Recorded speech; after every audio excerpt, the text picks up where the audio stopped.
बिस्मिल्लाहिर्रहमानिर्रहीम। हमने NLP course start किया था, जिसमें तकरीबन हमने 4 वीडियोस अपलोड किए थे। आज की वीडियो में हम एक end to end question answering system पर काम करेंगे यूजिंग क्लासिकल मॉडल्स। इस वीडियो का मकसद ये है कि आप ये सीख ले कि आप किस तरह एक क्वेश्चन आंसरिंग सिस्टम को साइकिट लर्न मशीन लर्निंग के अंदर इम्प्लीमेंट कर सकते हो।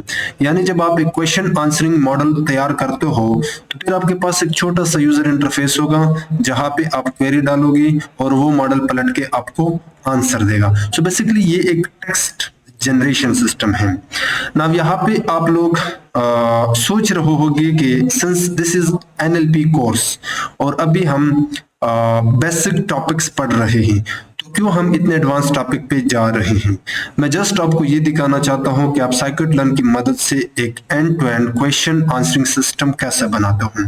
अब जब आप एक ऐसे प्रोजेक्ट पे काम करते हो लाइक टेक्स्ट जनरेशन जो खुद में एक कॉम्प्लेक्स प्रॉब्लम है, तो उसके लिए आपके पास 3 चॉइस है, मशीन लर्निंग, डीप लर्निंग या फिर LLMs यानी ट्रांसफॉर्मर्स। जब आप एक एडवांस डेटा साइंटिस्ट या AI इंजीनियर बनते हो तो in case of NLP specially question answering system, text generation, audio types data, तो वहां पे या तो आप डीप लर्निंग यूज करते हो या फिर 100% ट्रांसफॉर्मर्स एंड LLMs यूज करते हो।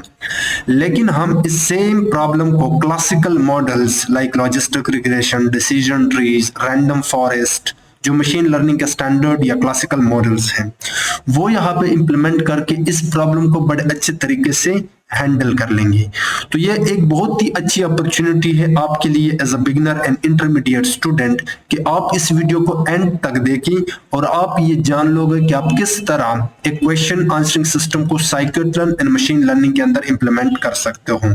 अब गूगल कोलैब में जाने से पहले, कोड इंप्लीमेंट करने से पहले इस वीडियो में कुछ टॉपिक्स होंगे, कुछ कॉन्सेप्ट्स होंगे कोडिंग के दौरान जो आपको समझ में नहीं आएंगे if you are a beginner, लेकिन वो सारे के सारे टॉपिक हम आगे बड़े डिटेल से समझेंगे।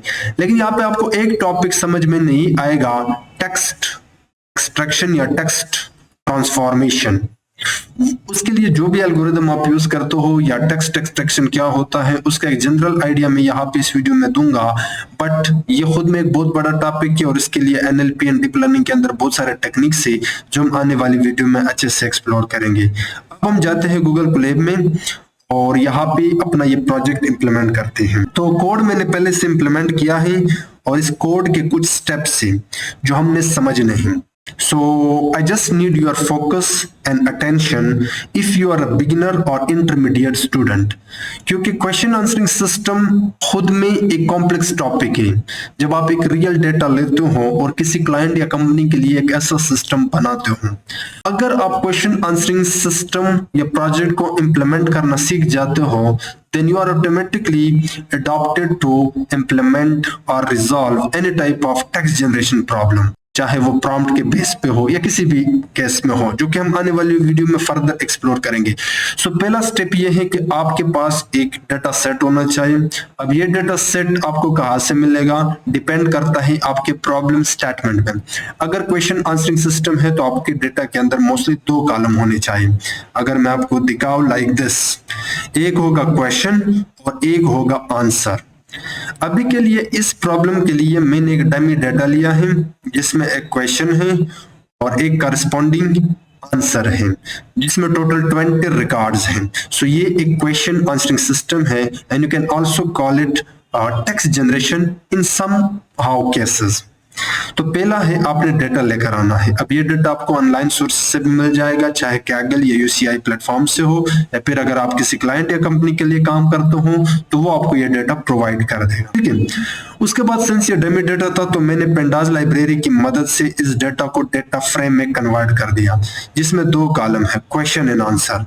लेकिन since we are using classical models और क्लासिकल मॉडल्स को आप आउटपुट में क्वेश्चन का आंसर नहीं दे सकते, हमने अपना एक जुगाड़ लगाया।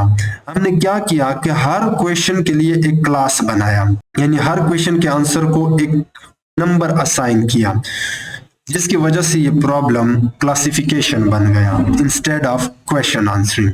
ठीक है। सो अब हमारे डेटा के अंदर 3 कॉलम है, एक इनपुट कॉलम है जिसमें हमारा क्वेश्चन है, एक टारगेट कॉलम है जिसमें उस क्वेश्चन का आंसर है।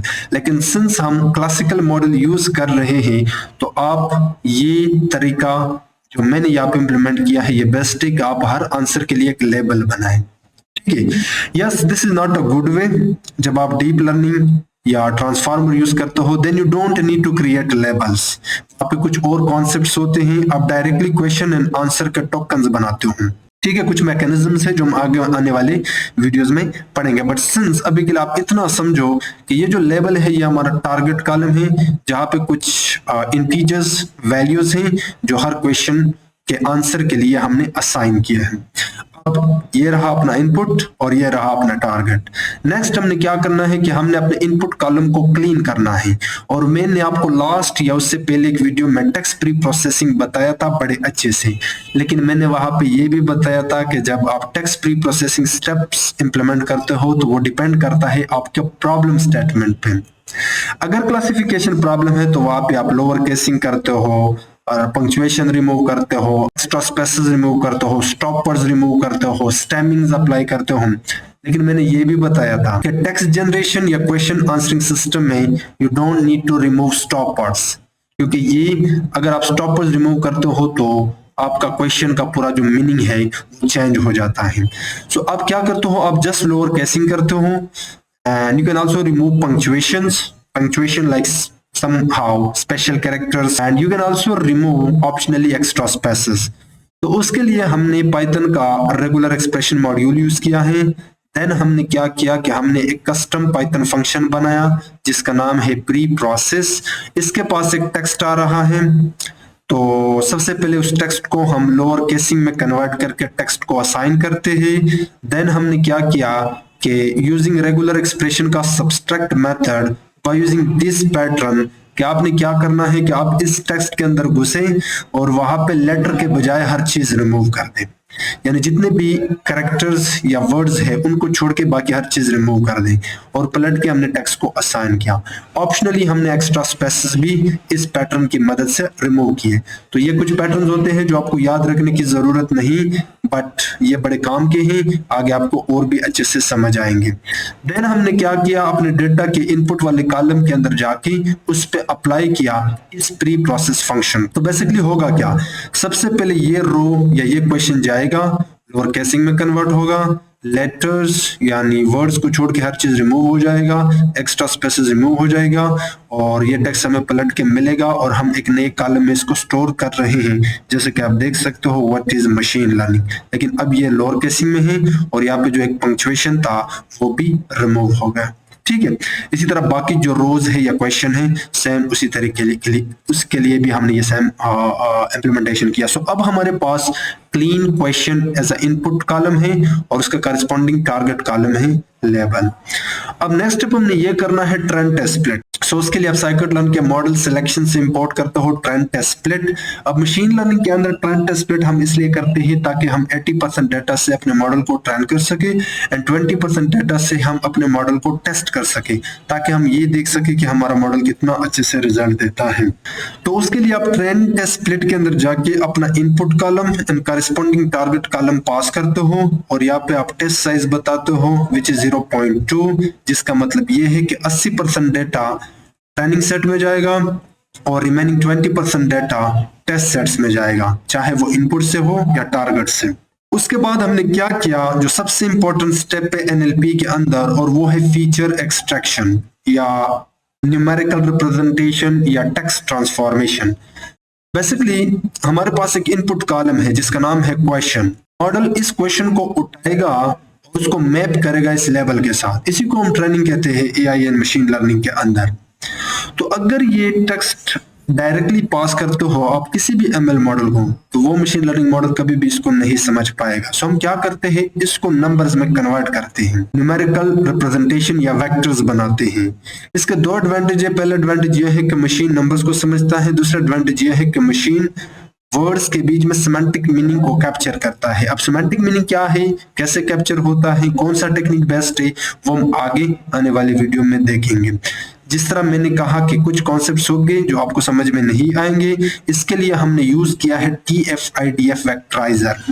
अब ये NLP के अंदर एक टेक्निक है, और भी बहुत सारे टेक्निक्स हैं जो फीचर एक्सट्रैक्शन के लिए हम यूज करते हैं। तो आप scikit-learn के फीचर एक्सट्रैक्शन के टेक्स्ट से इंपोर्ट करते हो TF-IDF वेक्टराइजर। उसके बाद आप ऑब्जेक्ट बनाते हो, तो हमने TF-IDF वेक्टराइजर का ऑब्जेक्ट बनाया। अब इसके कुछ पैरामीटर्स हैं जो अभी आपको समझ में नहीं आएंगे, बट इंटरनली ये कुछ ऑपरेशन परफॉर्म करेगा, like n gram analysis, stop words removal. ये हम आगे जब TF-IDF वेक्टराइजर या फीचर एक्सट्रैक्शन के जो बाकी टूल्स हैं वो पढ़ेंगे, आपको अच्छे से समझ में आएगा। अभी के लिए आपने इतना समझना है कि ये जस्ट आपके टेक्स्ट को नंबर्स में कन्वर्ट करेगा। सो वेक्टराइजर के अंदर जाके हमने फिट ट्रांसफॉर्म मेथड को अपना ट्रेनिंग डेटा पास किया, क्योंकि एक्स ट्रेन में हमारा इनपुट है और एक्स टेस्ट में भी हमारा इनपुट है।